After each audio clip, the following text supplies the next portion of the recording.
बंदर अंगूर के पेड़ पर रहता था। मगरमच्छ उसका दोस्त बन गया। बंदर उसे हर दिन मीठे अंगूर खिलाता था।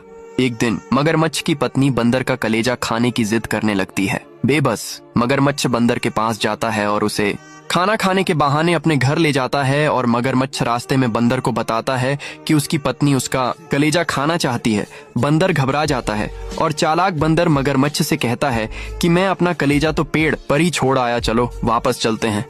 मूर्ख मगरमच्छ बंदर को वापस ले आता है और बंदर तुरंत पेड़ पर चढ़ जाता है और बंदर की जान बच जाती है। लेकिन बंदर रोने लगता है क्योंकि लाइक सब्सक्राइब नहीं किया।